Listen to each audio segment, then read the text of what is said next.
اللہ مولانا نے بڑی ہمت کے ساتھ ہمارے مرحوم امیر صاحب عبدالرؤف قریشی صاحب رحمۃ اللہ علیہ، اسی طرح حضرت مولانا قاسم قریشی صاحب رحمۃ اللہ علیہ والد محترم کے مشورے سے چلتے رہے، ناگوار حالات بھی آتے رہے، ماشاءاللہ جمے رہے، یہاں تک کہ یہاں بنگلور کے بھی احباب بیٹھے ہوئے ہیں۔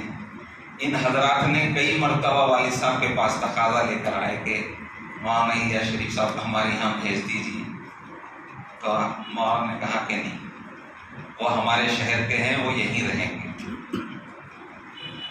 تو ان کو نہیں بھیجا۔ ان کے کئی مرتبہ اصرار کرنے کے باوجود کئی مرتبہ وہ آتے رہے، تقاضا کرتے رہے۔ بنگلور میں بھی ایک بڑا مدرسہ ہے، لیکن مولانا نے کہا کہ نہیں، وہ ہمارے پاس رہیں گے۔ تو مولانا کو بڑی محبت تھی ان سے اور بڑی چاہت تھی، اپنے فیملی اور گھر کا ایک فرد سمجھتے تھے۔ ہماری والدہ بھی بہت چاہتی تھی، تو مولانا الیاس شریف صاحب پردے سے امی جان کر کے والدہ کو بلاتے تھے۔ والدہ بھی بہت چاہتی تھی، اسی لیے ان کو یہیں شادی بھی کروایا کہ اب ہمارے یہاں رہ جاؤ ہمیشہ کے لیے، تو اس لیے بڑا تعلق تھا ان سے۔ اور میرے لیے گویا کہ ایک بہت بڑی ہمت تھی، میرے گویا کہ سگے بھائی سے بھی زیادہ میرا ان سے تعلق تھا۔ مدرسے میں ہم دونوں گویا کہ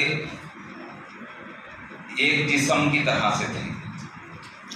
میں باہر کے کام دیکھتا تو وہ پورے اندر کے کام، مدرسے کے اندر کے سارے کام دیکھتے، طلباء کے دکھ درد میں اور طلباء کی خیر خواہی میں، اور اساتذہ کے ساتھ ایک بڑا اچھا ربط تھا درمیان میں، میرے اور اساتذہ کے درمیان یہ بہت اچھا رابطہ رکھتے تھے، اساتذہ کی ہمت دلانے میں، ان کو آگے بڑھانے میں۔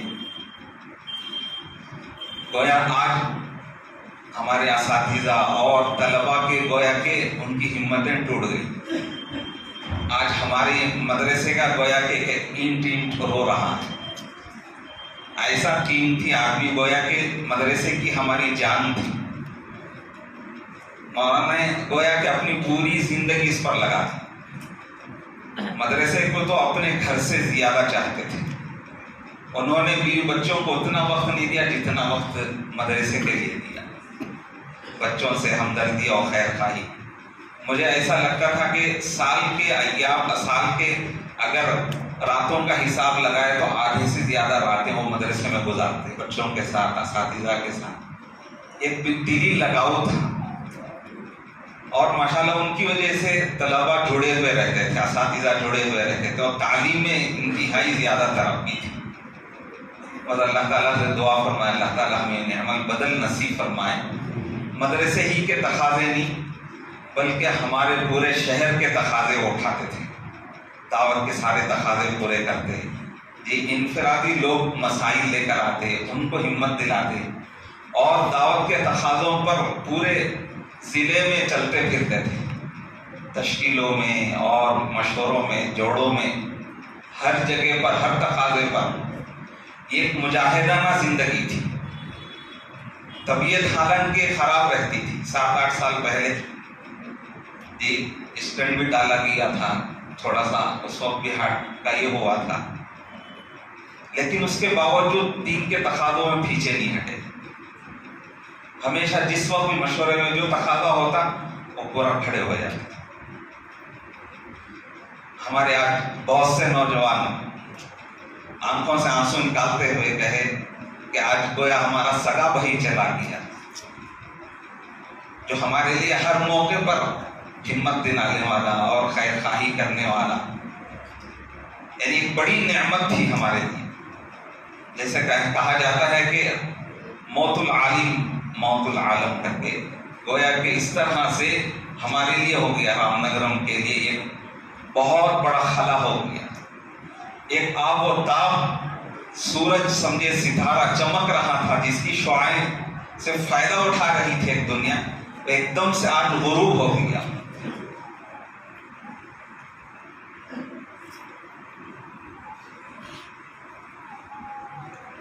لیکن انہوں نے ایک مثالی زندگی چھوڑ کر گئے کہ ہمیشہ مجاہدے کی زندگی گزاری، کبھی راحت و آرام کی فکر نہیں.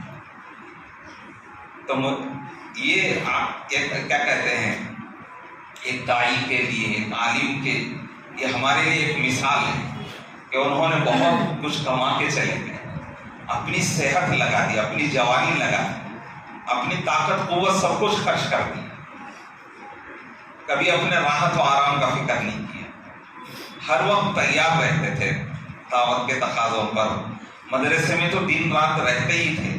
ان کی وجہ سے مجھے بڑی ہمت تھی، میں باہر کے تقاضوں پر رہتا تو اور مجھے بہت اطمینان رہتا تھا کہ مجھ سے زیادہ اچھا کام کرنے والے تھے. گویا کہ میرا نام تھا، کام تو وہی کرتے تھے، گویا کہ مدرسے کی ایک جان تھے وہ. اللہ تعالیٰ انہیں جنت الفردوس نصیب فرمائے. اللہ تعالیٰ ان کے بچوں کو بھی ان کی طرح سے بنائے، ان کے متعلقین کو اللہ تعالیٰ صبر جمیل نصیب فرمائے. ہمارے لیے انہوں نے ایک زندگی، مثالی زندگی چھوڑ کر گئے کہ ہم کو بھی اس طرح سے زندگی گزارنی ہے کہ دعوت میں، عبادت میں، محنت میں ایسے آگے بڑھنا ہے. اللہ تعالیٰ عمل کی توفیق نصیب فرمائے. میں اس وقت حضرت سے بڑے ہی ادب سے گزارش کرتا ہوں کہ حضرت تشریف لائیں اور ہمارے لیے نصیحت فرمائیں.